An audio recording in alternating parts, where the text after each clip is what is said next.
Do you ever feel stressed? And I'm sure you're like, duh, of course I feel stressed from time to time.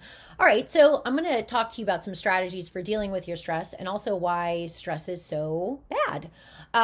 We know it's bad because it feels bad, but it also has some actual like physiological effects on our body. When we're stressed, our immune system suffers, so we're more susceptible to bacterial and viral infections.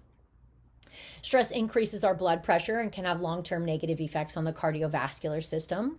It also increases hormonal activity, including that ugly hormone called cortisol. And cortisol is that thing that's responsible for belly fat. So, like, not good stuff, right?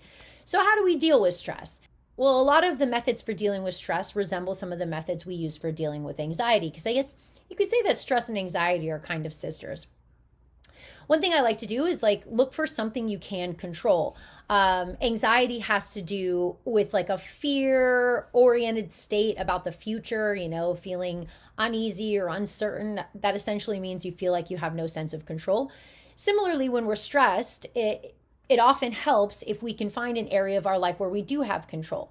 So, for example, if things are going bad at work, think about something in your personal life or something relative to work that is within your control.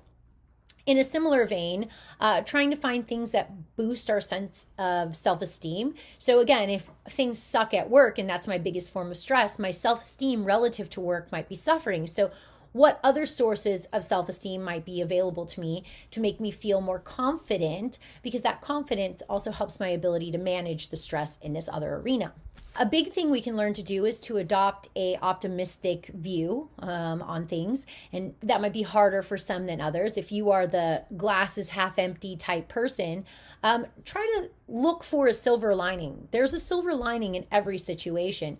If we start looking at some of the obstacles in life as potential lessons, things that are making us stronger, things that are there to teach us something or help us build a skill. For example, someone who's really annoying, you might say, you know what, this is good for me. It's testing my patience. It's letting me learn how to deal with people who are difficult. So try to adopt an optimistic worldview. That's helpful. And then the other things that we like to do for stress, or we like to consider as stress relievers, are very similar to what we do for anxiety. Journaling, mindfulness and meditation, even relaxation techniques like deep breathing, self-affirmations, those can be helpful, talk yourself up. So those are a few simple things you can try to do for stress, but I'm going to tell you the three most important things that we pay attention to is our sleep, our diet, and our exercise. And unfortunately, those three things tend to suffer first when we're stressed. We're too stressed to eat, or we're so stressed that we're not sleeping well. And because we're not sleeping well, we have no energy, so we don't want to exercise. So when you are stressed, those three areas of your life might be suffering, but those are the three areas where you really need to exert the most effort. Even though I'm tired, I'm going to exercise. That's probably like maybe just a walk around the block. I'm not saying do CrossFit when you're stressed, but go for a little walk, take some deep breaths, be mindful in this walk. Pay attention to your diet. Make sure that you are eating. Make sure that you're eating healthy foods, that you're fueling the body. A lot of times when we're stressed, we're not eating well and we're not sleeping well. So we're, hopped up on extra caffeine, or we're self-medicating by drinking or engaging in other substance use.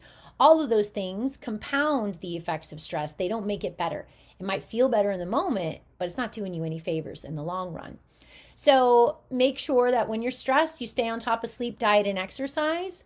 And in fact, keep those three things in mind all the time, because sometimes it's easier to notice we're stressed by paying attention to our behavioral patterns than it is to actually recognize the feeling of tension and stress as it exists in the body. So what that might mean is like, maybe I'm like, oh, I'm not stressed. I'm totally fine. But then I notice I haven't been sleeping the last 3 or 4 nights. And I think to myself, maybe I am stressed. And how would I know? Well, because I'm observing these normal behavioral patterns that have altered in some way, shape, or form. So yeah, there you go. A few tips on things you can do, things to pay attention to, and the overall negative effects of stress. Hope that was helpful. Bye.